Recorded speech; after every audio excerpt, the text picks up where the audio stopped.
Hello. I hope you're all well. Gesund, stark und freilach. Begashmis und beruchnis. Healthy, strong, and happy, physically and spiritually.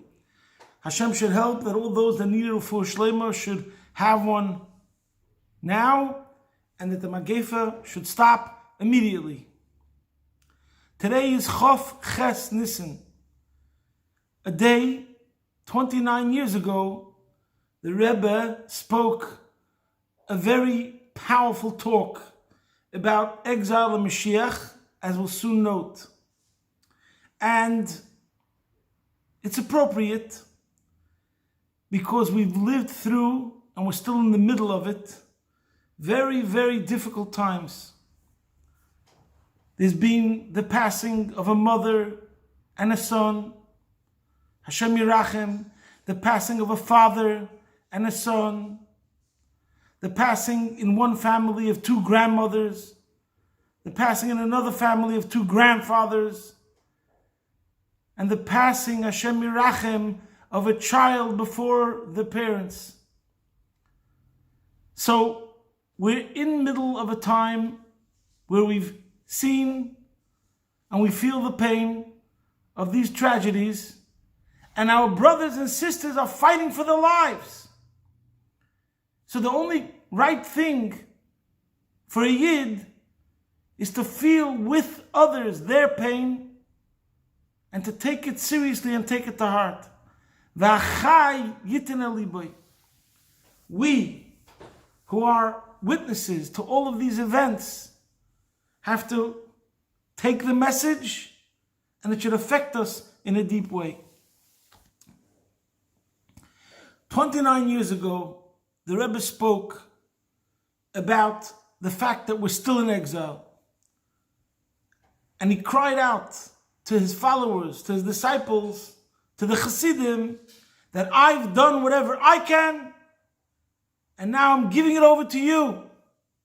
Do everything you can to bring Mashiach. When the Rebbe spoke this Sikha, it was a shock. The Rebbe is saying he did everything he can, and Mashiach still didn't come, and now he's giving it over to us. The leader is giving it over to the followers. What's going on over here? The Rebbe had never spoken such words. So before we address the talk, and maybe something we could take from it, first we'll start as usual with a prayer from a pasuk of the Rebbe's new kapitel, Kapitel Kuf Yutes, and the pasuk is Kuf Mem Hey.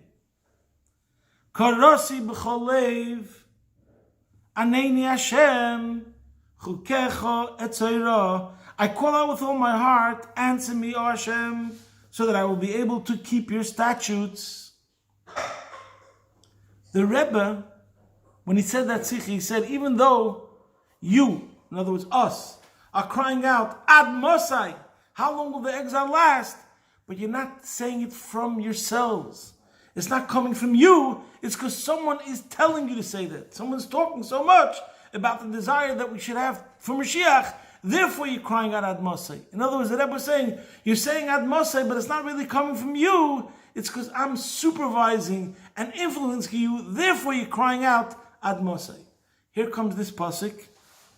And it says, and the Rebbe said, if you cry Ad Mosai be'emes, if you'd really cry out, how long will this exile last?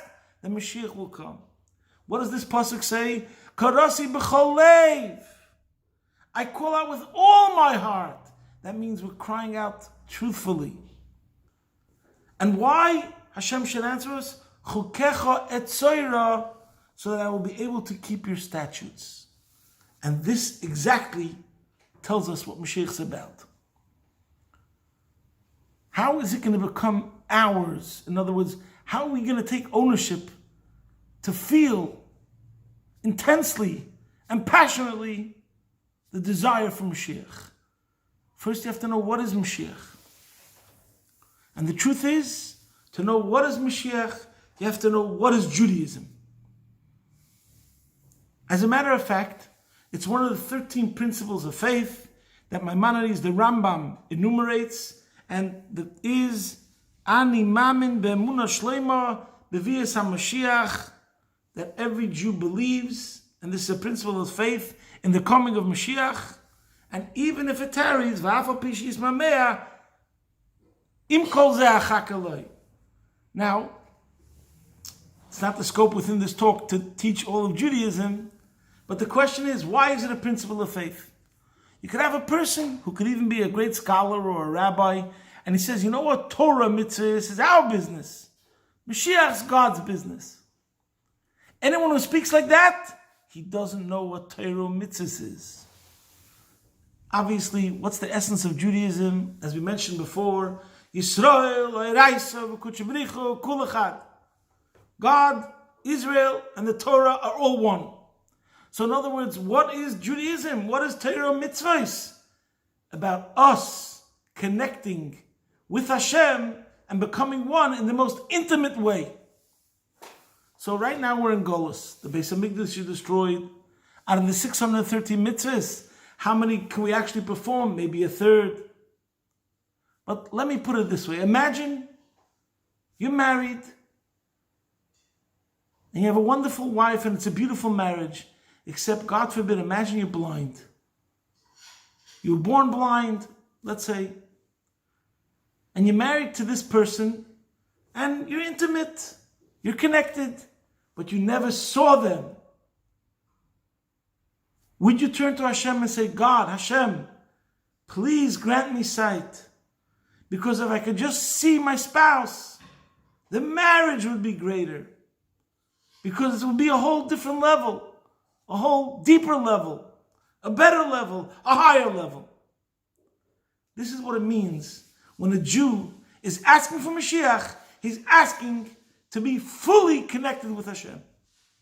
And that's exactly what Torah mitzvah is all about. And that's exactly what our life is all about.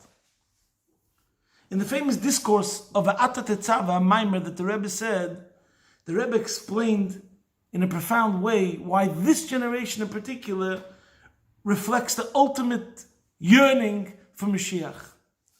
And the Rebbe explains because in previous generations there were external forces. If times were bad, the Rebbe spoke about the times of Mordechai and Haman. The Rebbe spoke on the times of communism. But he said now, we're living at a time, not these moments with this pandemic, but in general, the Pepsi generation. Jews have never had it as good. Physically, we're all free in free countries. And spiritually, we have yeshivas. There aren't decrees that are preventing us from learning Torah. And still, when a Jew cries out, Ad Mosai, he's pained by his condition in Golus. That means he's going for Hashem himself. And the famous analogy, which is brought down in the Medrash, and there's an analogy from the Baal Shem Tov, where the Baal Shem Tov said, imagine you have a king, and he opens up his halls, like his chambers, and there's a chamber of silver and gold and diamonds. And he says, he opens up all these chambers, he says you could take what you want. So then you have different levels. You have one person, he gets so awed by the silver, he starts packing his pockets and he leaves with the silver. Then you have a smarter person who says, no, there must be more. He goes for the gold, but he loses himself when he sees the gold. Then there's another person, he sees the diamonds, he loses himself when he sees the diamonds. But there's a wise person. He says, I want the king. Ich will dich allein. I want you alone. And the point is, the one who says, I want the king, is the one who gets everything anyways, because the king owns everything. And this is what the Rebbe said, is when we're crying out, Ad Mosai, we're crying, Father, I want you. It's very nice that I own a house, and thank God, it's very nice that I have health, and it's very nice that I have parnasa, whatever it is. But in the end of the day, even when I have all these things, and it's great, I want you. Because that's more important than anything else. And this is what the Rebbe means when he says, we have to cry out be'emes. That means that the value system, my priorities in life change. There comes a moment in life where a person says, you know, until now, I was pursuing things that were really of insignificance and inconsequential, but then I realized my priorities have to change. What's really important to me? And this is what the Rebbe was demanding from us, that this has to be the main focus. And we have to reach the level that it's coming from us, from within. There's a famous story of a disciple of the Maggid who was called Der Volpe. He was a holy tzaddik, but it seems like he had a fall, and he became an alcoholic. And he used to wander, go from inn to inn, and drink, and fall into a stupor. But wherever he went, even when he was a bit, intoxicated, he would chazer, he would review, he would say Torahs that he heard from the Maggid. So he could still see glimmers of his greatness. And other Hasidim, regular ones that weren't tzaddikim, weren't great scholars, would follow him around. They would hear he's in this inn or in that inn, and they would like to listen to the way he would chazer the mystical secrets of the Torah and Chassidus. But he also always walked around with a satchel, he had a leather pouch or something that he always had with him. And they were always wondering what's in there. And they thought that maybe in there were manuscripts of Torah from the Mezritcha Maggid. So one time he was buying in and he was saying Torah, and he excused himself. He said, 1 minute. So I'm not sure if he just went out for a couple of minutes or he fell asleep. So as soon as he left the room, the Chassidim that were there started rummaging in his pack. Anyways, he showed up and he caught them red-handed. He said, "What are you doing here?" And they said, "We're sorry. We just wanted to see some ksovim. If you had any manuscripts from the Rebbe." And then he told them, "You see, that's the problem. In my day, the Rebbe, his students, his chassidim, and the Torahs that he said, were all one. We didn't need the manuscripts.